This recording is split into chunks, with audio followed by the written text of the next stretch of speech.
sahəsində hərəkətdə olan naqillərdə induksiya EEG-si, yəni induksiya elektrik hərəkət qüvvəsi təşkil edir. Maqnit sahəsində hərəkətdə olan naqillərdə induksiya elektrik hərəkət qüvvəsi. Yəni, mən qısa şəkildə bura EEG yazıram. Nə demişdik? EEG. Amma haradakı EEG? Haradakı EEG hərəkətdə olan naqillərdəki EEG. Oldu mu? EEG. Bax, mövzu çox maraqlı və deyərdim ki, çox sadə mövzudur. Hətta deyərdim ki, bir öncəki elektromagnetik induksiya mövzusunu öyrənən adam üçün bu mövzunu öyrənmək 2-2-dir. Anladıq mı? Çox sadə bir mövzudur. Gəlin uşaqlar, bunu daha yaxşı, daha real görməkdən ötürü biz nədən istifadə edirik? Maqnetik qütblərdən istifadə edirik. İstifadə edək mi? Yaxşı. Deyək ki, maqnetin neçə qütbü var? Yazandan 2 qütbü var. Bura N, bura nə deyək? S qütbü. Burada S qütbü. Bax, induksiya vektoru həmişə hardan ara yönəlir? N-dən S-ə doğru. Təsəvvür edin, bir dənə belə naqilimiz var. Belə bir naqilimiz var. Ki verin. Bu naqildən cəryan hara doğru axsın? İ. Hara doğru axsın? Yuxarı doğru. Sağ yuxarı doğru.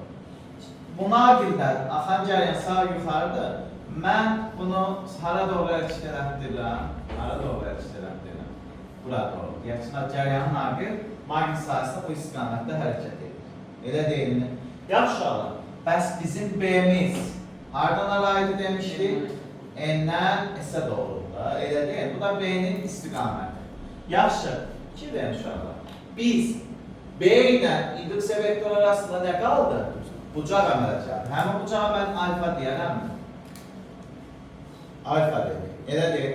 Bax, bu naqili sağa və yaxud da əksinə sola hərəkət elətdirdikcə, bax, bir cəryan naqili yaratdı sağa var, bir də maqniti yaratdı sağa var. Elə deyil. Başlayacaq sahə neynəməyə? Dəyişməyə. Sahə dəyişirsə, nə yaranırdı demişdik? İnduksiya elektrik hərəkət qüvvəsi yaranır. Bəs o cəryanlı naqilin induksiya elektrik hərəkət qüvvəsini biz ötən də öyrənmişdik. Ümumiyyətlə, induksiya elektrik hərəkət qüvvəsi hansı hərfdən işarə olunur? Epsilon I. Bəs hansı düstuna hesablayacağıq? Düsturumuz uşaqlar nə olacaq? B, V, L, sinus, alfa. Nə olacaq uşaqlar düsturumuz? B, V, L, sinus nə? Sinus, alfa. Yaxşı, deyəcəksin, bəs nədir? B nədir? İnduksiya vektorunun molu. V nədir? Cəryanın naqilin nəyi? Hərəkəti. Bəs sinus L də naqilin aktiv hissəsinin nə idi demişdik? Uzunluğu. Bəs sinus alfa nədir? B ilə V-nin arasında qalan bucağın nə idi? Sinus. Yəni, naqilin hərəkət istiqaməti ilə induksiya vektoru arasında qalan bucağın nə idi? Sinusudur. Problemimiz var mı? Xeyr. Uşaqlar, burada müəyyən alfa yarandı. Mən bilmirəm o alfa neçədir. 45 ola bilər, 30 ola bilər, 20 ola bilər, hər nəysə. Oldu mu? 0-dan 180-dən başqa hər biri ola bilər. Oldu mu? Niyə 0-dan 180-dən? 0-dan 180 nə deməkdir? Yəni, gəl, bizim naqilimiz nə ilə? İnduksiya vektoru ilə eyni istiqaməti və yaxud da onun nədir? Əks istiqamətlə hərəkət edir. Elə deyil. Amma mütləq o bucaq 0-dan 180-dən fərqli bir bucaq olmalı. Deyəcək, istənilən bucaq ola bilər. Əgər 0 və 180 ola bilərsə, olarsa daha doğrusu, artıq biz deyəcəyik, induksiya elektrik hərəkət qüvvəsi hasif yaranmır. Nəyə bərabərdir? 0. Yaxşı uşaqlar, bu bizim düsturumuz. Bəs bizə desələr ki, baxın, x deyək, bax, belə bir, deyək ki, sistemimiz var. Elə deyil mi? Deyək ki, bu bizim belə bir sistemdir. Bunun bir tərəfini deyək ki, naqildir. İ harada olur uşaqlar? İ yuxarıda olur. Elə deyil mi? Ətrafı x-dir. Bax, buralar mən nə dedim? x-dir. x-dir. Bəs mənə desələr ki, həmin cəryanın naqili sağa doğru hərəkət elətdirir. Hara doğru hərəkət elətdirirəm? Sağa doğru hərəkət elətdirir. Mənə desələr ki, bəs bu zaman B induksiya EEG-sinin düsturu necə olacaq? İnduksiya EEG-sinin düsturunu tapmaqdan ötürü neynəmək lazım uşaqlar? Əlbəttə, deyin. Bucaq neçə dərəcədir? B ilə B-nin arasında. Bax, B sağadır. B haradır? Bizdən şəklədir. 90 dərəcə. Sinus 90-da nə verir? 1 verir. Sinüs 90'da 1 verirse onda epsilon i'nin düsturunu necə B, olacaq? Sadəcə B, V, E olacaq. Anladınız mı? Hə, burada dedik induksiya cəryanı. Elə deyilmi? İnduksiya cəryanı yaranır. Bəs induksiya cəryanının düsturu necə olacaq? Yadınıza gəlsin, ötən dərs induksiya cəryanının düsturunu yazmışdıq. I bərabər idi. Epsilon i bölünsün nə idi? Yerinə qoyaq uşaq. Epsilon i nə qədər idi? BVL və ya da BVL sinüs alfası. BVL sinüs alfa bölünsün nə yazacaq? E. Əgər bucaq 90 dərəcədirsə, 90 dərəcə sənin düsturu necə olacaq uşaqlar? Sadəcə BVL olacaq. Bölünsün nədir? Bu bizim induksiya cəryanı düsturu. Bu bizim nəyimiz? İnduksiya EHG-sinin düsturu. Bu da nəyin düsturu olacaq uşaqlar? Yenə 90 dərəcə olduqda induksiya EHG-sinin düsturu. Müraciətdirmi? Xeyr. Yaxşı. Gəlin indi induksiya cəryanının istiqamətini hansı qaydayla tapmaq olar? Həmin qaydanın adı sağ əl qaydası. Sağ əlinizi qaldıraq. Sağ əl qaydası. Bəzən kitablarımızda yanlışlıqla sağ və sol əl qayda yazılır. Hə, ürəyim istər sağ əlim işləmir, sol əlimi işlədə bilərəm. Sonra aldığım cavabın, yəni istiqamətin tam tərsini götürür. Yanlışdır. Tutaq imtahana getdin, həyəcanlandım. Sol əlimi qoydum, amma istiqamətin əksini götürmək yadımdan çıxdı. Onda necə olacaq? Təbii ki, məlikə bağışlanacaq. Elə deyilmi? Nə etmək lazımdır? Hə? Nə etmək lazımdır? Sağ. Qayda ancaq bircədən əldən istifadə edin. Sağ əl, konkret söhbət qutardır. Oldu mu? Deməli, induksiya cəryanı istiqaməti nədən istifadə edərək tapırıq? Sağ əl qaydasına. Sağ əl qaydası nədir? Sağ əlimizi maqnit sahəsində elə yerləşdirmək lazımdır ki, 4 barmağımız həmişə nəyi göstərsin? İnduksiya cəryanı istiqaməti. Baş barmağımız isə nəyi göstərsin? Nəyi? Naqilin hərəkət istiqamətini. B isə təbii ki, hara daxil olmalıdır? Ovcumuza. Əvvəllər necə demişdiksə, indi də elə. Gəlin, bir dənə nümunə götürək uşaqlar. Gəlin, nə dedik? İstiqamətinin tapılması yazaq. İstiqamətinin nəyi? Tapılması. Balaca bir sual verəcəm. O, bax, sentiniz orada məsələn sağa doğrudur. Harsa? O V verilməsəydi, verəsən qoyub tapardıqda. Burada mı? Yox, aşağı düşürmə. Burada? Hə, də belə qoyacaq. Anladın mı? Hə, gəlin tapaq uşaqlar. Tapaq. Baxın, belə bir naqilimiz var. Belə bir naqilimiz var. Oldu mu? Bu da naqilin deyək ki, nə idi? Tutacaq. Deyək ki, mənim naqilim bu istiqamətlərə işləyir. V-si. Ətrafı da x, x, x-dir. X, x, x, x. X, x, x, x. Elə deyilmi? Mənə deyir ki, induksiya cəryanı istiqamətini tapın. Nədən istifadə edeyim?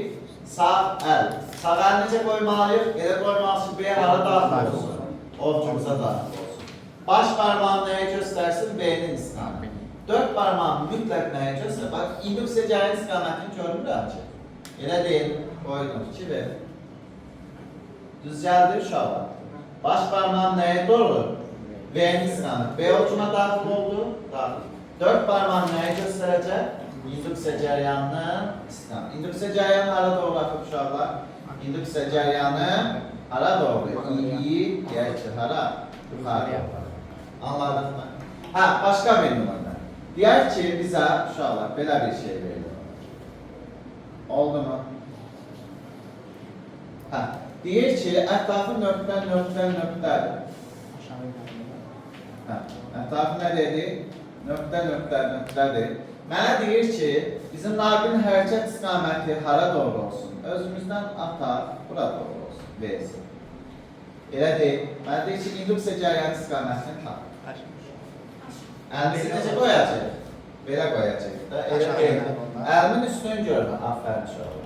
Əlimin üstün görünə. Baş parmağı? Naqilin hərəkət istiqamətini. 4 parmağın mütləq nəyi göstərəcək? İnduksiya cəryanının istiqamətini göstərir.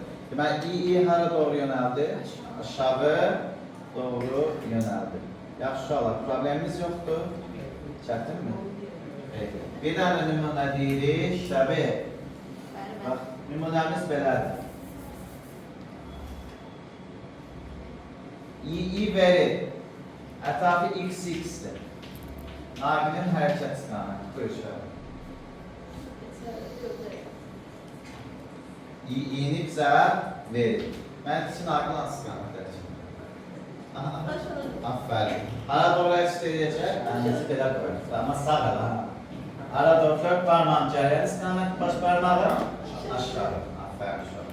Mən naqilin hərəkət istiqaməti hara doğrudan aşağı. Ya sizə i'ni verib v'ni soruşacaq, ya da v'ni verib i'ni soruşacaq. Oldu mu?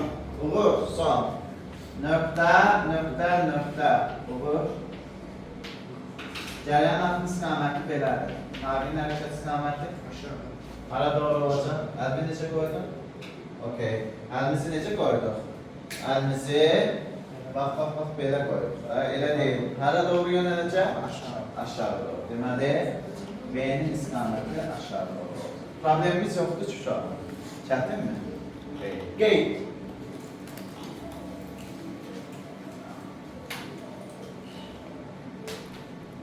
Bircə dənə qeyd var. Qalanları indi hərəkət, necə hərəkət bərabər sürətdə sükunətdə qalarsa və yaxud da bərabər yerləşə hərəkət edərsə, onları biz deyərik. Yaxşı olar, qeydimiz nədir? Baxın, həmişə 4 barmağınızın uc hissəsində müsbət yüklər toplanır. Digər hissədə isə mənfi yüklər. 4 əlimizi belə qoymuşduq da, biraz öncə. Belə qoymuşduq da. Məsələn, mənə desək ki, bu naqilin bu ucunda, deyək bir A nöqtəsi götürək, necə yüklər toplanacaq? Müsbət. Bax, 4 barmağın uc hissəsi müsbət. Digər hissələr necə toplanacaq? Mənfi. Bax, qeydimiz olur. Hə, deyəcək, ay mənim, bəs kitabı oxudum, yoxdur kitabda. Bəli, kitabda oldu. Hə, bəs niyə uc hissəsində müsbətlər, digər hissədə nələr yerləşəcək? Mənfilər, onu da deyir sizə. Bax uşaqlar, x, x-dir. Bax, cəryan deyək ki, buradadır. Bax, belədir. Bax, digər naqilimiz bu istiqamətdədir, hərəkət edir. Oldu mu? Yaxşı, mən əlimi qoydum, sol əlimi qoydum, hara doğru oldu uşaqlar? Sol əlimi qoydum, yuxarı doğru. Daha bu sağ əlimi. Qoydum, 4 parmağım hara? Yuxarı doğru. İndüksə cəryanım hara doğru? Bax, i yuxarı doğru. Bax, i indeksində i yuxarı doğru. Anlayırıq asıl. Deyək ki, burada bir A nöqtəsi götürək, burada da B nöqtəsi. Mənə deyək ki, A ucunda necə güclü zərərçilər toplanır? Müsbət. Bəs B ucunda necə güclü zərərçilər toplanır? Mənfi. Niyə? Çünki 4 parmağının uc hissəsi A-ya düşür. Digər hissə hara düşdü? B-yə. Hə, bəs bunun səbəbi nədir? Səbəbi odur ki, uşaqlar, həmişə biz inşallah gələn dəstə öz-özünə indüksiya qanunu öyrənəcək. Həmişə, bax, indüksiya cəryanının, normal cəryanının əksinə yönəlir. Yəni, onu nə etməyə çalışır? Azaltmağa çalışır. Əgər indüksiya cəryanı aşağıdan yuxarısı biz çəkdiyimiz şəkildə, onda normal cəryan hara doğru yönəlir? Normal cəryan hara? Yuxarıdan aşağı doğru yönəlir. Biz bir də müsbətdən hara doğru yönələcək? Mənfiyə doğru. Həmçə bizə işarəni nə verir? Normal cəryan verir. Elə deyil, haradan? Müsbətdən hara? Mənfiyə doğru yönəldiyinə görə. Deməli, bizim indüksiya cəryanı belə yadda saxlaya bilərsin. Mənfidən müsbətə yönəlir, normal cəryanısı müsbətə yönəlir. Hə, hər tamam alınmır, indi testlər qarşımıza çıxdıqca onu da deyəcək. Tamam mı? Problemimiz var mı uşaqlar? Yoxdur. Hə, biraz öncə nə deyir uşaqlar? Cəryanlı naqillər nə edir? Hərəkət edir. Elə deyilmi? Hərəkətin hansı formalarını öyrənmişdik? Bərabər təcili, yeyinləşən, yavaşlayan öyrənmişdik də. Elə deyilmi? Bir də nə öyrənmişdik? Sükunət öyrənmişdik. 1. Bax, yan hərəkətlər, yəni naqillərin hərəkətləri var. Naqillərin, təbii cəryanlı naqillərdən söhbət edir də, hərəkət. Devam, naqil sahəsində cəryanlı naqillər necə hərəkət edir, ona baxaq. Birinci uşaqlar, sükunətdə qaldı. Okey, sükunətdə qaldığı hal üçün, baxaq, x-d'dən necə asıldır? X-d'dən asılı deyil. Yanında cərsi demişdik ki, cisim hərəkət edər ki, koordinatı dəyişir. Hərəkət etmirsə koordinatı dəyişməyəcək. Bəs S-in T-dən asılı necədir? Yolun zamanının asılı. S-in nədən asılıdır? T-dən asılı. Hara düşür? Sıfıra düşür. Yaxşı, hərəkət etmirsə, bəs nəyin nədən asılıdır? A-nın T-dən asılı necədir? Sıfırın üzərinə düşür. Elə deyilmi? Yaxşı, hərəkət etmirsən, V-nin T-dən asılı necədir? V-nin T-dən asılı, o da hara düşəcək uşaqlar? Sıfırın üzərinə düşür. Sizdən nə soruşacaq? Epsilon i-nin T-dən asılığı və ya asif nəyin? i-ni, yəni induksiya cəryanının T-dən asılı. Yadında saxlayaq, bizə ən önəmli olan budur. Sürət zamanla necə dəyişirsə, epsilon i də zamanla eyni qaydada dəyişəcək, eyni qaydada i də zamanla. Ki və niyə? Çünki bizim epsilon i'nin üstü nə idi? B və L deyildi. Burada dəyişən ancaq nədir? V-dir. V zamanla hansı qanunla dəyişirsə, epsilon i də zamanla nədir? Eyni qanunla. Onda epsilon i'nin zamanla asılığı necə olacaq uşaqlar? Bəli, hara düşəcək? Epsilon i'nin nədən asılığı? T'dən asılığı. Nəyin üzərinə düşür? Qısırın üzərinə. Bəs i'nin zamanla asılığı? i'nin nədən asılığı? T'dən asılığı. O da hara düşəcək? Qısırın üzərinə. Yəni sıfırın üzərinə düşəcək. Problemimiz var mı uşaqlar? Hə, deyəcəksiniz, mənim, bəs niyə V sıfır oldu olar? Çünki cəryan nakil maqnit sahəsində hərəkət edən zaman EHG yaranır. Hərəkət etmirsə, yaranmıyor. Anladıq mı? Gəldik uşaqlar. İkinci. Deyək ki, həmin cəryan nakil sahədə bərabər sürətlə hərəkət edir. Necə hərəkət edir? Bərabər sürətlə. Yaxşı, hə, bir də deyəcəksiniz, axı mənim, bu mənfi müsbət istiqamət var. Biz ümumi nədən hərəkətdən danışırıq? Oldu mu? Və EHG-nin də epsilon i'nin də nəyini götürür, daha doğrusu i'nin də nəyini götürür, modunu götürür. Oldu mu? Bərabər sürətlə, baxın uşaqlar. Bax. Bərabər sürətlə deyiriksə, nəyin? X-in T'dən asılı, necə uşaqlar? Belə idi də, ya belə idi, ya da belə idi, ikisindən biri. Elə deyilmi? Yaxşı uşaqlar, bəs S-in T'dən asılı necə idi? S yoldur da, elə deyilmi? Yolu nədən? T'dən asılı. Bunun mənfi istiqaməti yox idi da, getmək yolu nədir? Müsbət istiqamətdir. Elə deyilmi? Bəs A-nın T'dən asılı necə idi uşaqlar? A-nın T'dən asılı hara düşürdü? Sıfırın üzərinə düşürdü. Düzmü dedik? Bəs V-nin T'dən asılı necə idi? Okey. V X-in nədən asılığı T'dən. Baxın, müsbət istiqamət, yəni X-of istiqaməti olanda necə yazırdı uşaqlar? Müsbətdə. Çünki burada demişdik ki, V sıfırdan nədir? Böyük. Aşağıda nə demişdik? V sıfırdan kiçikdir. Elə deyil mi? V sıfırdan kiçikdir. Yazılır uşaqlar. Hə, bəs epsilon i'nin T'dən asılığı? Epsilon i'nin T'dən asılığı necə olacaq uşaqlar? Sabit yoxsa? Sabit. Biz moduluna baxacağıq. Oldu mu? Çünki sizdən adətən modulunu soruşacaqlar. V-nin qrafiki nədirsə, bunun da qrafiki nədir? Eyni olacaq. Nə olacaq? Sabit. i'nin T'dən asılığı? i'nin nədən asılı? T'dən. Necə olacaq? Sabit. Niyə i'nin T'dən asılı elə oldu? Çünki i'nin düsturunu yazmışdıq da. Epsilon i qanunu nerede değil mi? Epsilon i hansı qanunla dəyişirsə, o da nədir? Həmin qanunla dəyişəcək. Davam edir uşaqlar. Üçüncü. Necə hərəkət edir demişdik? Yeyinləşən və ya yavaşlayan hərəkət edə bilər də. Elə deyilmi? Yeyinləşən hərəkətdə X-in T'dən asılı necə idi? Hatırlayaq. X-in T'dən asılığı. Aha. X-in T'dən asılı. Ya qrafimiz belə idi, ya da əksinə belə idi də. Elə deyil. Sıfırdan başlayırdı. Ya sıfırdan sən sürüşdür yuxarı. Nədən var? Hə. Sonra S-in T'dən asılı necə idi uşaqlar? S-in T'dən asılı demişdik ki, belə idi də. Düzmü deyil? Bəs bizə desək, A-nın T'dən asılı necə idi? A-nın T'dən. Yəni, belə də ola bilər, belə də ola bilər, fərqi yox. Elə deyil. Bəs V-nin T'dən asılı necədir uşaqlar? V-nin nədən asılıdır? T'dən. Yeyinləşən dedik də, elə deyil. Qrafikimiz V-in T'dən. Qrafikimiz artıq ola bilər, belə və yaxud da belə olur da. Elə deyil. Yaxşı, bəs uşaqlar epsilon i'nin T'dən asılığı, epsilon i'nin nədən asılığı, T'dən asılığı. Necə olacaq uşaqlar? Nə? Həddi anladıq mı? Bunu koordinatla sonradan götürək. Bəs i'nin T'dən asılı necə olacaq? i'nin T'dən asılığı, həddi nə? Düz asılı olacaq. Problemimiz yoxdur? Yoxdur. Gəldik uşaqlar dördüncü. Bəs yavaşlayan hərəkət üçün nə deyə bilərik? Yavaşlayan hərəkətlər. Sadəcə bunların formalarında fərq olacaq. Oldu. Naqil sahədə necə hərəkət edir? Bərabər yavaşlayan. Yaxşı, Nihat. Bərabər yavaşlayan hərəkətin qrafiki necə idi? İkisi nədən asılıdır? T'dən asılı. Qrafimiz necə? Ya belə idi, ya da belə idi də. Elə deyilmi? Düzmü dedik? Okey, bəs S-in T'dən asılı necə idi?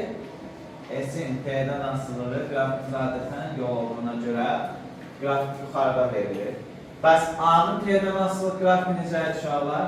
A-nın hərəkətlə X oxu və ya da X oxunun əksindən asılı olaraq A-X'in T'dən asılı qrafik necə dəyişirdi? X deyək. Necə dəyişirdi uşaqlar? Bizim qrafikimiz T'dən. Ya belə idi də, düzmü? Bəs bizə desələr ki, uşaqlar, Bx-in Y'dən asılıdır. Yavaşlayan hərəkətdə. Ya belə idi, ya da nədir? Belə idi də qrafikimiz. Elə? Əmək başa düşür. Yaxşı. Bəs, bizim nəyi? Epsilon i-ni T'dən asılıdır. Bəs i-ni T'dən asılıdır. Formada bir qrafiklər olacaq. Yeniləşmə yavaşlayan hərəkət üçün eyni qrafiklər. Təbii ki, biz modul ilə getdik. Sizə də moduldan soruşacaq.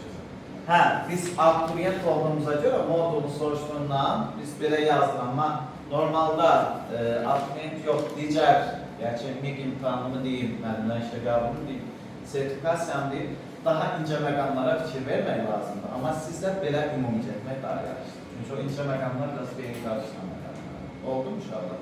Yaxşı, problemimiz yoxdur? Yox, heç nə uşaqlar. Mənim sizə bu mövzudan deyəcəyim bu qədər. Testlərini işləyirik, növbətdə dərsdə biz nə edəcəyik?